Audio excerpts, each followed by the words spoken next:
Fala, torcedor Santista. Amanhã começa o Paulistão 2026, mas os últimos anos não foram fáceis. 2021 e 22 brigamos para não cair. 2023 fomos eliminados na primeira fase. Em 2024 até poderíamos ter sido campeões se não fossem as trapalhadas do João Paulo, Felipe Jonathan e Rainer no último jogo. E no ano passado a gente perdeu para o Corinthians na semi e talvez não tivéssemos nem chegado lá se não fosse o Neymar. Mas quais são as expectativas para esse ano, hein? Bom, só antes de seguirmos, se vocês não derem um like, não comentarem e não se inscreverem no canal, o Santos vai cair esse ano, hein? Então estamos todos contando com você.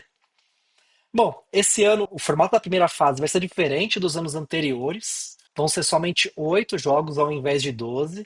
E eu vou mostrar para vocês qual que foi a lógica que foi adotada esse ano.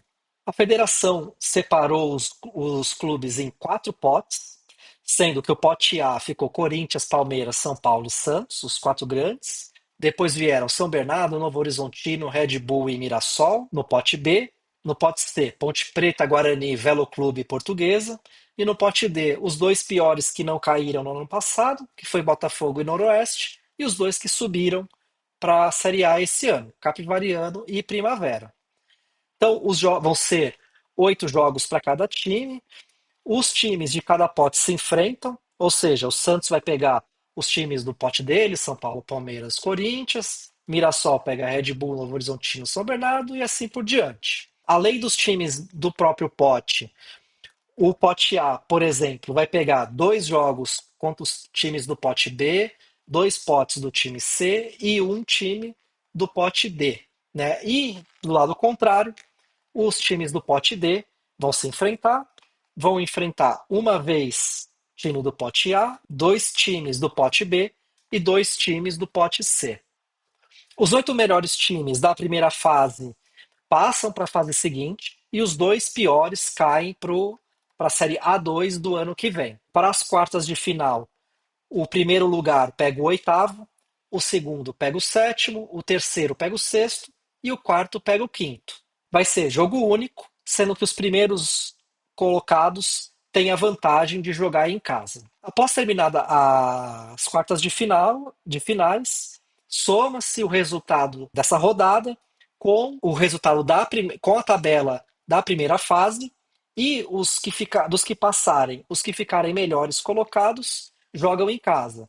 Então o primeiro pega o quarto e o segundo pega o terceiro. E tem jogo único também. E aqueles que passarem também soma o resultado da semifinal os resultados da fase anterior e o que ficar melhor classificado joga o primeiro jogo fora de casa, o segundo jogo em casa. Apesar de serem 2 jogos na finais, até o ano passado estava definido que seria apenas um jogo, né, onde o melhor classificado teria a vantagem de jogar em casa, mas a CBF liberou mais uma data para as finais dos estaduais para que tivessem 2 partidas, né?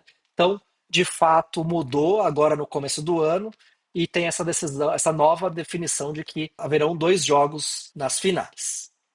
Como o Santos brigou para não cair nos anos anteriores, eu acabei fazendo análises, né, ao longo dos anos aí de que qual que é o mínimo que os times precisam fazer para não cair. Então, no formato anterior, 10 pontos livrava o time normalmente, né, quase todos os anos, mas para garantir precisava de 12 pontos. Só que esse ano vão ser menos jogos, então vão ser 8 jogos, ou seja, 25% a menos, né?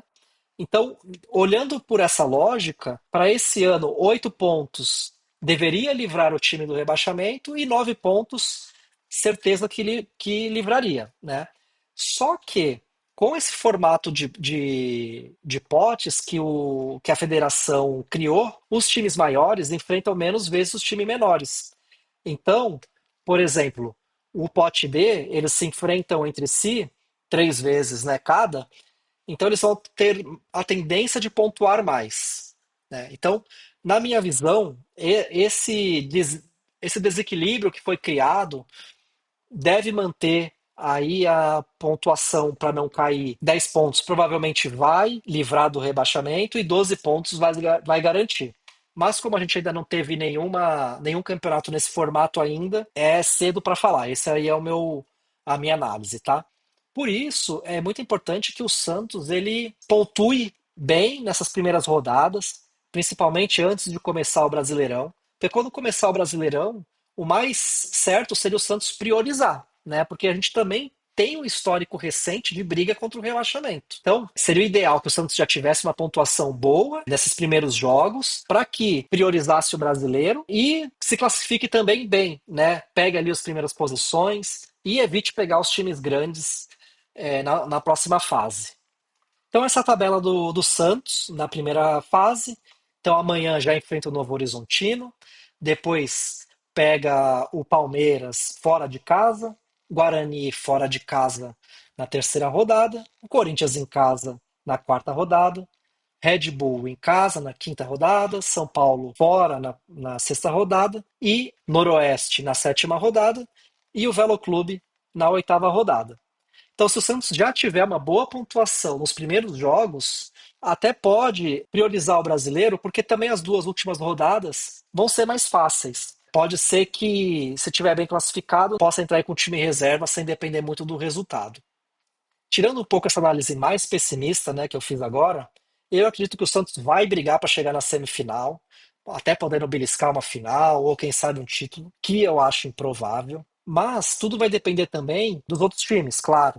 O São Paulo e o Corinthians estão com a situação fora de campo muito complicada, principalmente o São Paulo, que além do extracampo, teve uma queda de rendimento no final do Brasileirão. Já o Corinthians, apesar do extracampo estar conturbado, mostrou que o time tem força para brigar, principalmente em torneios de mata-mata.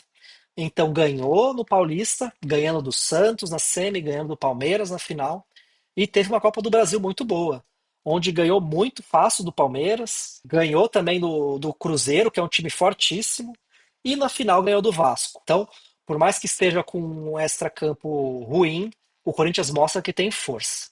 Mas a minha visão, infelizmente, o time que mais tem chance de ganhar é o Palmeiras. Para mim é o favorito. É o time que tem um clube mais estável, time base já vem sido mantido ao longo do tempo, tem um técnico bom, vencedor. Então a tendência é de que eles cheguem para ganhar mesmo. É o time a ser batido, na minha opinião. Então eu espero que o Santos consiga ir bem, mas essa é a minha visão aí para o Paulista desse ano. E você, acha que o Santos leva esse Paulistinha ou vai passar sufoco para se classificar? Qual que é a sua opinião? Deixa aí nos comentários, deem um like, se inscrevam no canal e um ótimo começo de temporada para o Peixão, que a gente brigue por títulos e que seja um bom ano. Um abraço, até o próximo vídeo.